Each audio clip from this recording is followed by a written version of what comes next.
So guys, dito tayo muli dito sa stockpile o precast yard o casting yard ng Hyundai. So yung iba nating mga workers ayun, pauwi na sila. May mga pauwi na.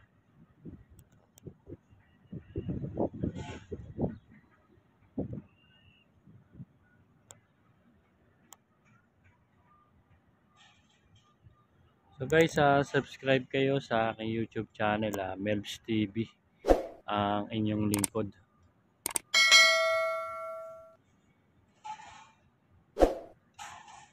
So update lang tayo dito sa casting yard o precast yard na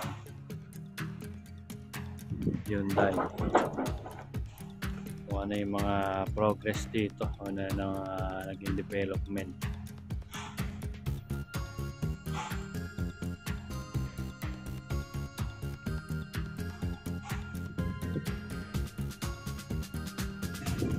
So dito sa double gantry, itong portion na to, tatlo na yung naitayo, meron pang itatayo pang isa dyan.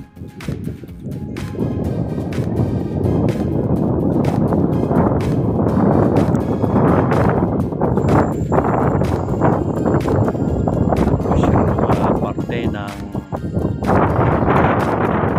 segmental here din na yan guys.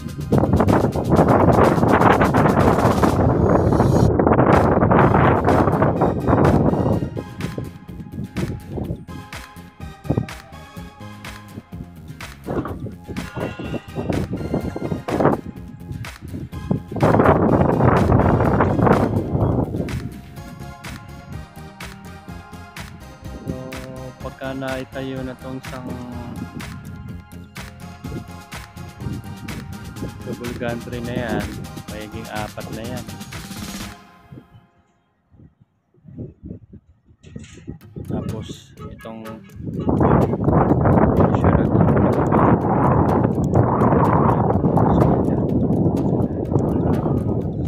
yung pinaka-SOG nila guys. So yan, nabuhusan na dahon yan.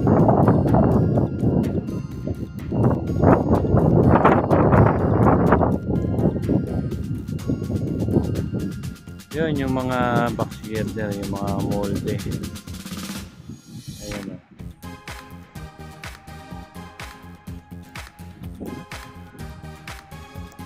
Nailatag na nila doon.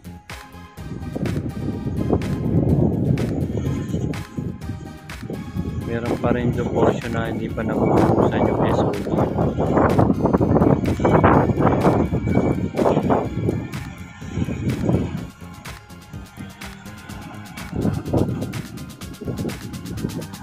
Sa batching plant naman, batching plant na yun guys. Tapos yung pinaka-payor din, nilagyan nila ng cover.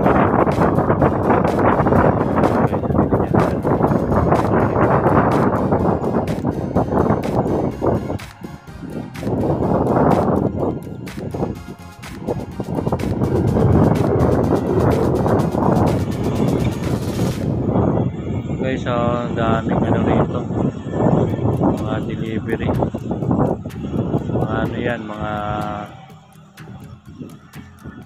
armor rack, panampak na bato.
pundasyon nitong ano, ng pinaka bubong nitong mga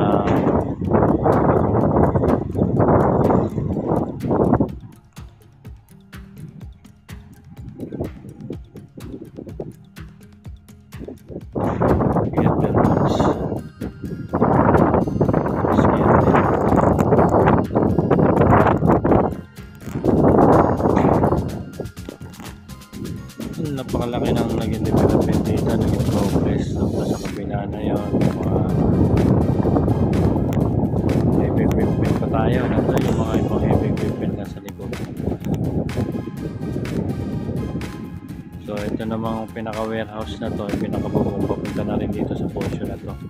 Ayun na rin yung mga ano nila, mga forma, pundasyon para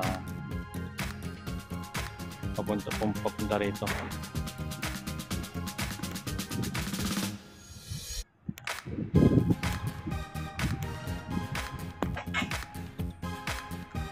Ayan, gawa na rin nila ng kalsada yan, guys. Ayan, kalsada na rin yan. Ang mga inassemble nila na formworks din, ayun.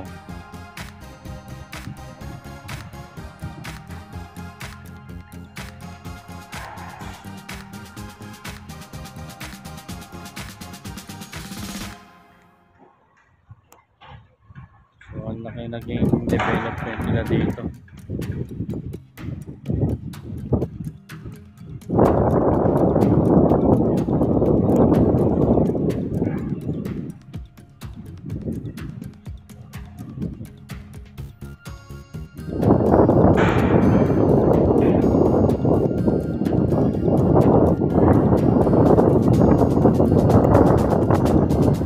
Yung mga yan, hanggang sa dulo pa yan, hanggang doon sa dulo na yan.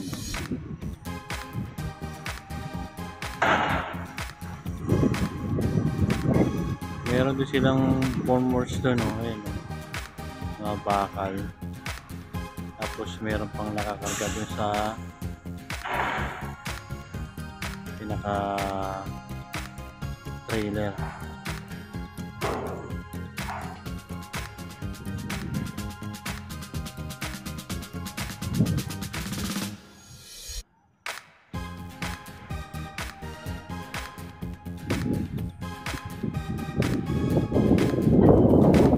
So lagi lang kayong mag-like, share sa aking YouTube channel para updated kayo sa aking mga latest upload.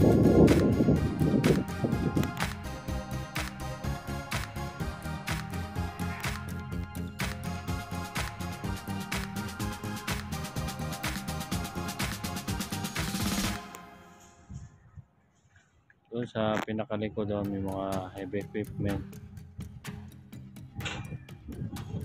para sa likod. Patuloy lang din kayong mag-subscribe sa aking YouTube channel, Merbs TV, medyo likod.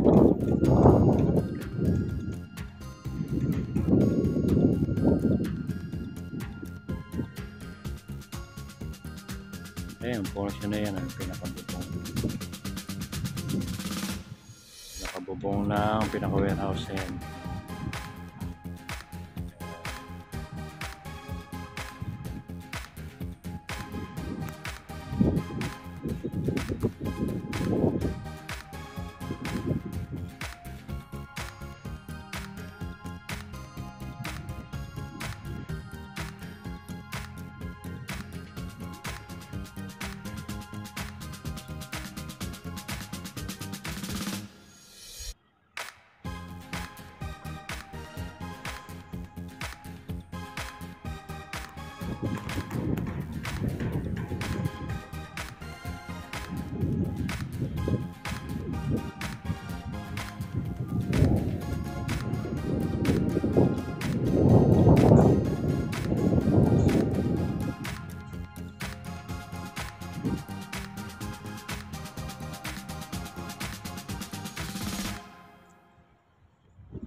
kabady, hanggang dito na lang po ang inyong lingkod at magandang hapon sa ating lahat.